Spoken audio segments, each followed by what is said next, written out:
Olá, eu sou o professor Alexandre Câmara e nós vamos conversar hoje sobre atos processuais, conceito e classificação. Então, nós vamos começar agora o estudo de um dos mais importantes temas do direito processual, que é exatamente o dos atos processuais.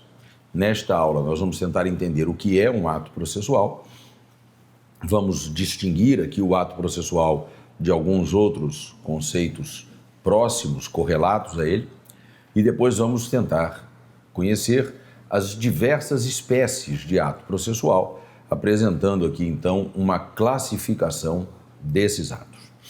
Outros temas serão objeto de próximas aulas para se completar o estudo dessa matéria que é complexa e que não se resolveria numa única aula. Então, haverá depois uma aula para tratar de temas como tempo, lugar, modo dos atos processuais, vícios do ato processual, para falar sobre os prazos processuais, que se insere aí nesse mesmo plano.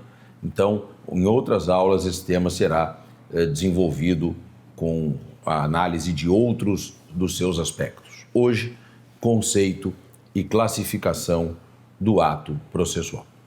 E aí, então, nós começamos bem pelo começo. Começamos lembrando que o ato processual é um tipo de ato jurídico e, portanto, é preciso começar lá na teoria geral do direito civil para falar sobre conceitos como de fato jurídico, ato jurídico e negócio jurídico, para que a partir daí a gente possa desenvolver um pouco melhor o conceito de ato processual.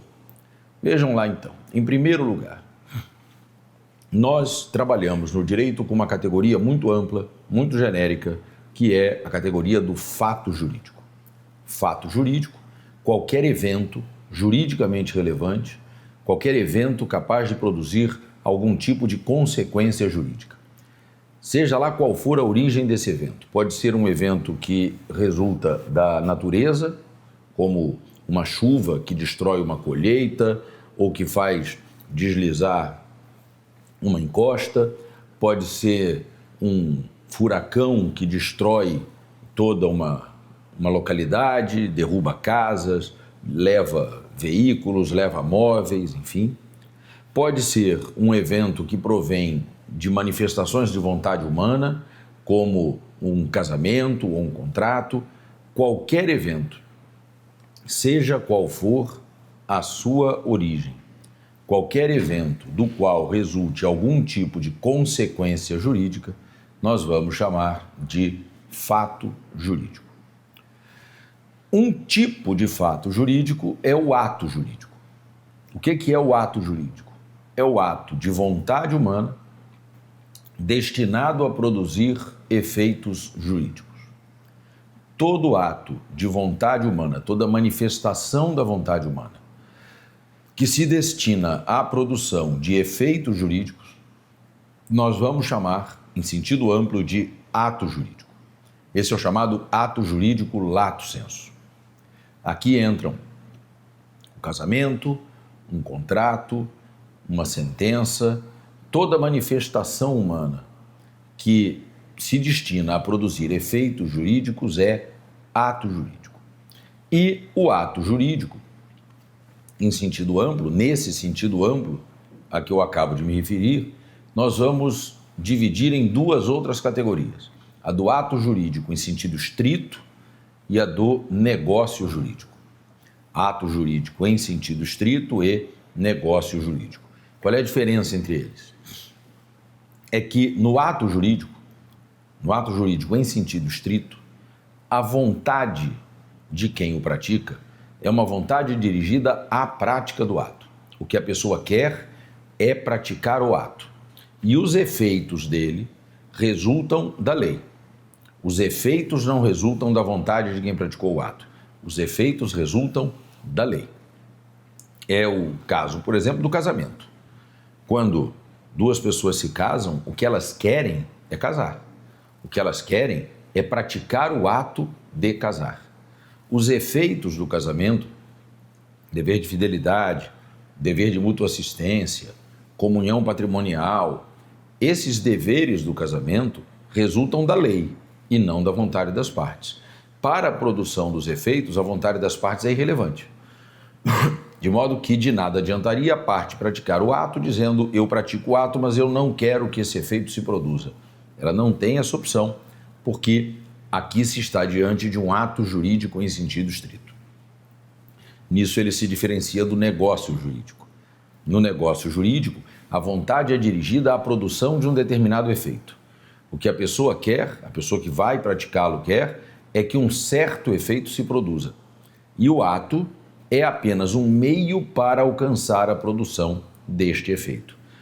Aí nós estamos diante de um negócio jurídico. Pense, por exemplo, no testamento.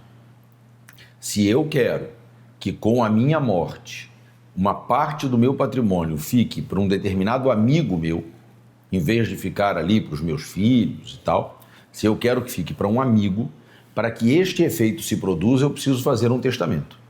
A vontade aqui é dirigida à produção deste efeito que eu determinei.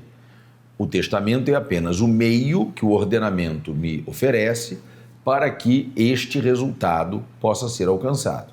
Então, a vontade é dirigida à produção do efeito e a prática do ato é apenas um meio para que isso aconteça. Aí, então, nós estamos diante do negócio jurídico. Mas veja, tudo isso costuma ser visto lá no plano do direito civil. O que eu quero é mostrar como é que isso tudo vai se manifestar no campo do direito processual. Começando, então, pelo fato processual. O que é o fato processual? Fato processual é um fato jurídico que produz efeitos no processo. O fato jurídico que se destina a produzir efeitos processuais. Pense, por exemplo, na morte da parte, que pode acarretar a suspensão ou a extinção de um processo, conforme o caso. Pense na morte do advogado, que acarreta a suspensão do processo. Pense numa chuva torrencial que tudo alaga e que faz com que o acesso à sede do fórum se torne inviável. Isso vai acarretar necessariamente a suspensão de audiências, a suspensão de prazos que eventualmente estivessem em curso, a impossibilidade de prática de uma série de atos de alguns processos. Então, nós estamos aí diante de eventos que, mesmo não dependendo da vontade humana, se destinam a produzir efeitos processuais e por isso nós vamos chamá-los de fatos processuais. É claro que é uma categoria importante, mas não é a categoria mais importante, não é a categoria de que nós vamos tratar aqui mais detidamente. Temos de olhar para os atos jurídicos que se destinam a produzir efeitos processuais. E aqui é preciso tomar um cuidado, porque nós temos de distinguir os atos do processo, de um lado, e os atos processuais, de outro lado. O que é isso? Vejam, ato jurídico que se destina a produzir efeitos em um processo, nós vamos chamar de ato do processo. Então, ato do processo é todo e qualquer ato jurídico que se destina a produzir efeitos em um processo. Isso é ato do processo. Os atos do processo se subdividem em duas categorias: atos do processo stricto sensu e atos processuais. Então, nós temos aqui algo mais ou menos assim: atos do processo se subdividindo em atos do processo stricto sensu e atos processuais. Muito bem. Como é que se dá essa distinção? É que, por definição, os atos processuais são atos praticados pelos sujeitos do processo. Em outros termos, só são chamados de atos processuais os atos praticados pelas partes ou pelo órgão jurisdicional. Esses são atos processuais. Mas nós podemos ter atos praticados por terceiros, estranhos ao processo, Pessoas, então, que nem são o órgão jurisdicional, nem são as partes do processo, mas esses atos praticados por terceiros podem produzir efeitos no processo ou podem destinar-se a produzir efeitos no processo. É o caso, por exemplo, e para ficar no exemplo mais famoso, do depoimento de uma testemunha. O depoimento da testemunha é um ato jurídico, não é praticado nem pelo órgão jurisdicional, nem pelas partes, mas por um terceiro. Por definição, a testemunha é um terceiro estranho ao processo. E este ato jurídico, praticado por um terceiro estranho ao processo, destina-se a produzir efeitos no processo.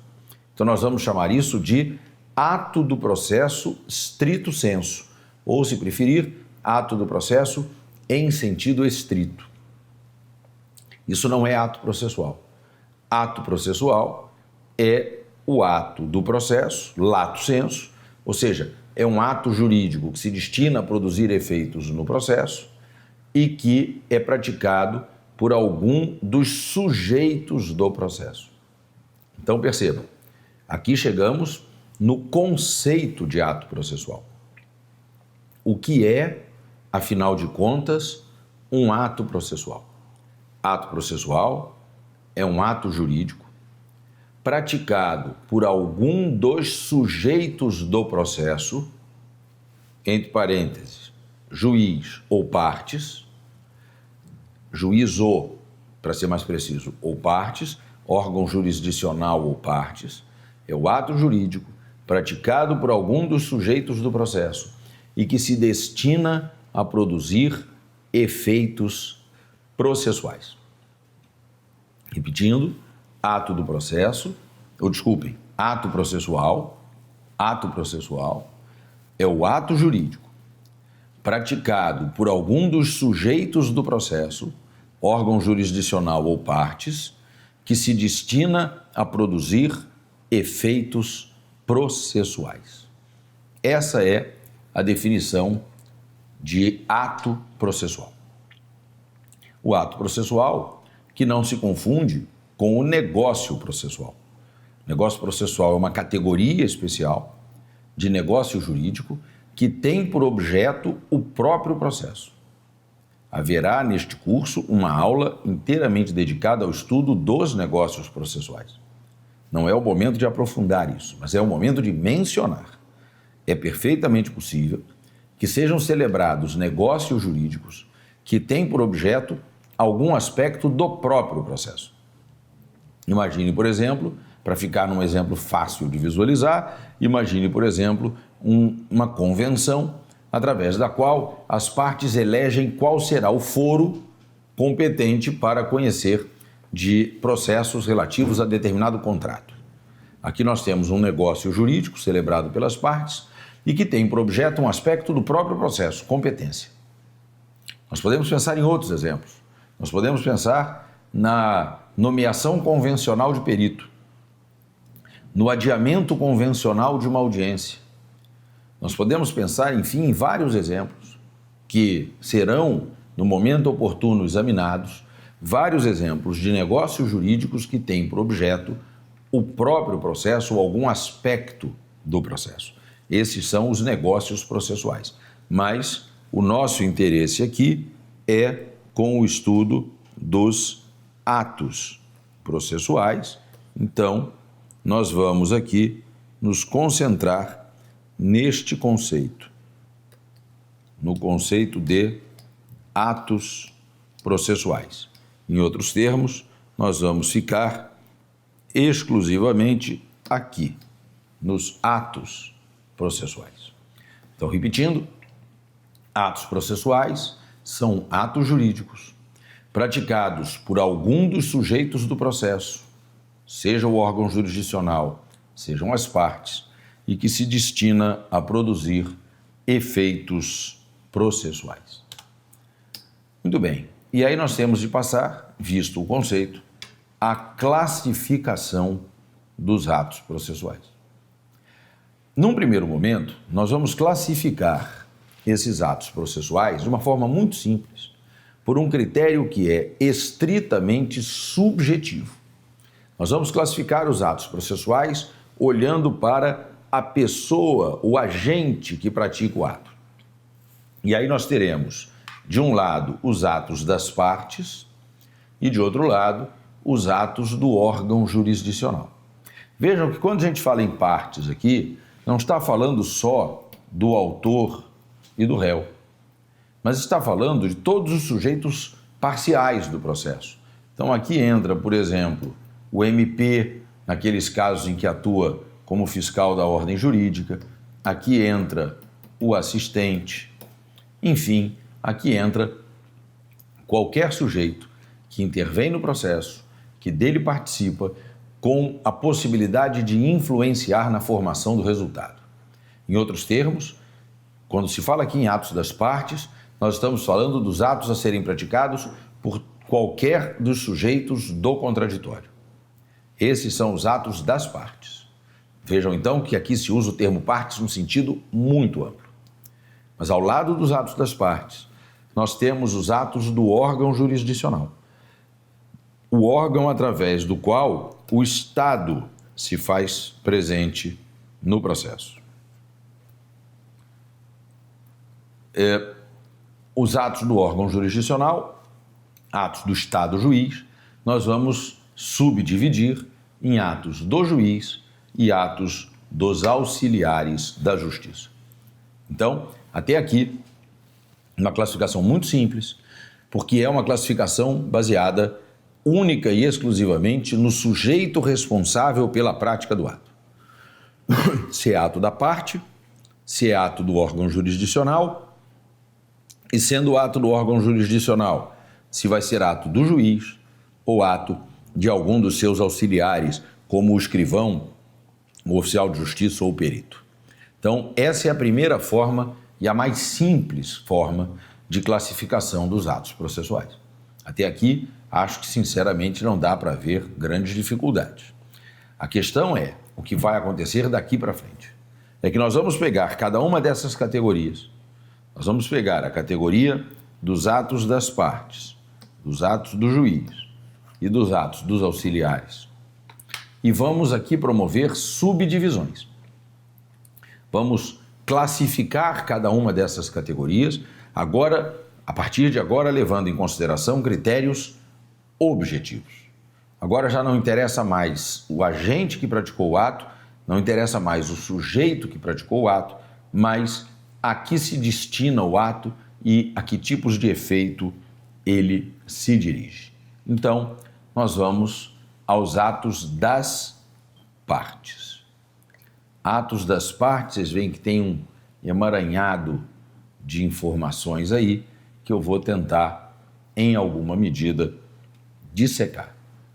Vejam, os atos das partes se dividem em 4 categorias. Nós temos aqui 4 diferentes categorias de ato processual que a parte pode praticar. A primeira categoria é a dos atos postulatórios, a segunda, a dos atos instrutórios, a terceira, dos atos dispositivos e, por último, a categoria dos atos reais. Nós vamos ver cada uma dessas categorias e você vai ver que dessas 4, 3 categorias estão, de alguma maneira, sujeitas a subclassificações. Isso só não vai acontecer com os atos reais, a última categoria que aparece aqui na tela. Na categoria dos atos reais não há subclassificações, não há subespécies, não há subdivisões. Nas outras há. Então, vejam, o ato da parte pode ser ato postulatório, ato instrutório, ato dispositivo ou ato real. Vamos entender cada uma dessas categorias e vamos ver os desdobramentos de cada uma delas, começando pelos atos postulatórios, atos pelos quais as partes manifestam intenções no processo. Elas dizem o que elas pretendem obter, o que elas querem obter no processo. Pode ser um ato postulatório que diga respeito ao próprio objeto principal da causa, a retomada do imóvel numa ação de reivindicação ou numa ação de reintegração de posse, o recebimento de uma verba em dinheiro numa ação de cobrança, a retomada do imóvel alugado numa ação de despejo, a realização de uma obra numa ação para cumprimento de obrigação de fazer. Então, nós podemos ter atos postulatórios que dizem respeito ao próprio objeto principal do processo, mas também podemos ter atos postulatórios que dizem respeito a questões de ordem processual.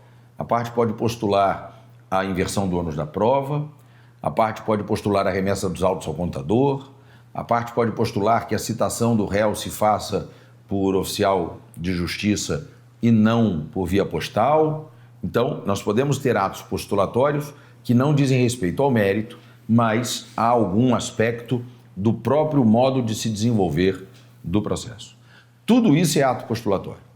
Sempre que alguma das partes pratica um ato destinado a obter algo através do processo, ela praticou um ato postulatório, manifestando essa vontade de obter algo através do processo.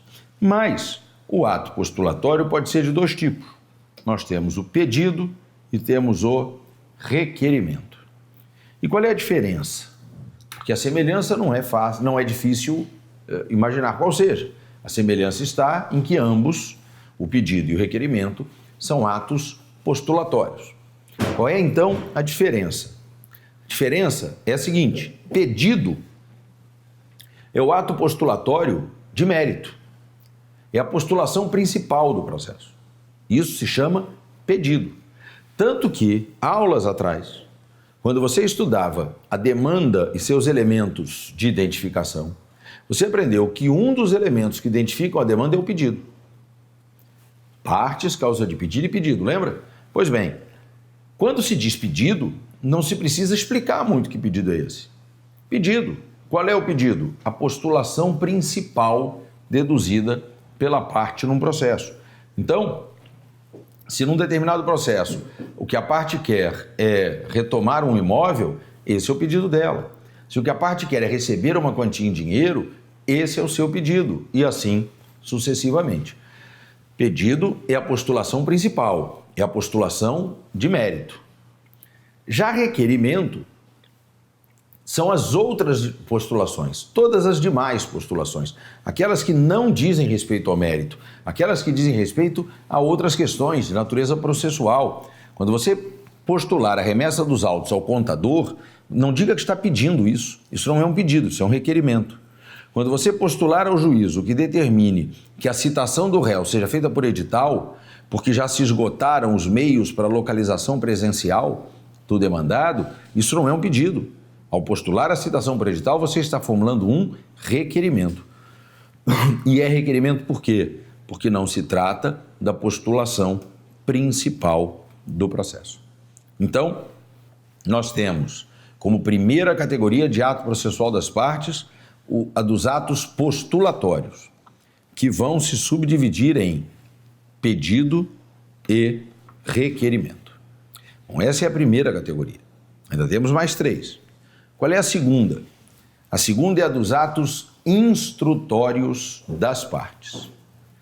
As partes praticam atos destinados a preparar o resultado final do processo, atos pelos quais elas buscam influenciar no resultado final do processo. Esses atos de preparação do resultado final são chamados de atos instrutórios. Instruir, afinal de contas, é preparar. Pois bem, esses atos instrutórios vão se subdividir em dois tipos. Nós temos aqui as alegações e os atos probatórios. Então, tipos de ato instrutório são as alegações e os atos probatórios. Nas alegações, o que a parte faz é apresentar um conjunto de asserções ou afirmativas, são alegações, destinadas a tentar convencer o juízo de julgar a seu favor. Então a parte aqui vai dizer: o artigo tal da lei tal é inconstitucional, ou vai dizer ele avançou o farol vermelho, o semáforo vermelho, o sinal vermelho, seja lá como for que você chame a isso que fica nos cruzamentos das ruas, porque em cada lugar do Brasil se chama de uma maneira, sinal, sinaleira, farol, semáforo, enfim. No Rio de Janeiro, minha cidade, isso é chamado de sinal de trânsito. Então imagine que você alega que a outra parte avançou o sinal vermelho e passou pelo cruzamento num momento em que não podia passar. Daí tendo resultado um acidente, etc. Então aí você tem a alegação, a afirmação de algo que se relaciona ou a um fato ou ao próprio ordenamento jurídico. Isso é alegação.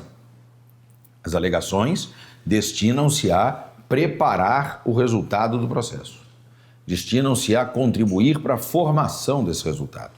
Mas não adianta só alegar, também é preciso produzir prova.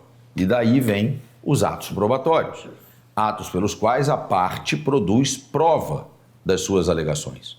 É o que a gente tem com depoimento pessoal, é o que a gente tem com a confissão, atos pelos quais a própria parte atua como fonte da prova.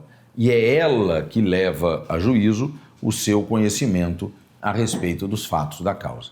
Então, juntar um documento, requerer uma prova pericial, ou produzir, um depoimento pessoal, juntar um documento, produzir um depoimento pessoal, apresentar uma confissão, esses são atos probatórios das partes. Não confunda com atos probatórios praticados por outros sujeitos. Não confunda, por exemplo, o ato probatório da parte com a perícia. A perícia não é um ato probatório da parte. A perícia é um ato probatório do perito. Ah, mas a parte requereu a perícia. A parte disse ao juiz que queria que a perícia fosse realizada. Isso é um requerimento. Isso entra na primeira categoria. Os requerimentos estão ali entre os atos postulatórios. Isso ali é um requerimento.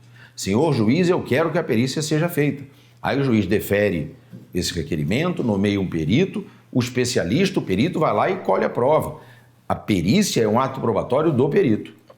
Atos probatórios das partes, depoimento pessoal, confissão, juntada de documento, entre outros atos probatórios que são trazidos ao processo, são praticados pela própria parte. Mas, além desses, há outros tipos de ato que a gente não vai ver nesse bloco, porque já ficaria muito em cima do nosso limite de tempo. Então, nós vamos continuar no próximo bloco examinando os outros tipos de ato processual que compõem essa classificação dos atos das partes. No próximo bloco a gente continua.